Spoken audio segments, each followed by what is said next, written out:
அனைவருக்கும் வணக்கம். நம்ம டிஎன்பிஎஸ்சிலேருந்து ஒரு செய்தி குறிப்பு. என்ன அப்படின்னு பார்த்தோம்னா, டிஎன்பிஎஸ்சி தலைவர் இன்னைக்கு பொறுப்பேற்று இருக்கார். யார் அப்படின்னு பார்த்தோம்னா, எஸ்.கே. பிரபாகர். அதை பத்தின செய்திய நம்ம முன்னாடியே பார்த்திருந்தோம். ஸோ அவரு பதவியேற்றதுக்கு அப்புறமா ஒரு முக்கியமான விஷயத்த சொல்லியிருக்காரு. என்ன சொல்லியிருக்காரு அப்படின்னா, தேர்வு முடிவு தாமதத்தை குறைப்போம் அப்படின்னு சொல்லியிருக்காரு.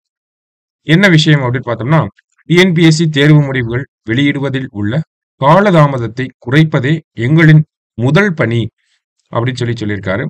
தேர்வுகள் குறிப்பிட்ட கால அட்டவணைகளில் நடப்பதற்கும், விரைவில் தேர்வு முடிவுகள் வெளியிடவும் நடவடிக்கை அப்படின்னு சொல்லி குடுத்திருக்காங்க. ஓகேவா?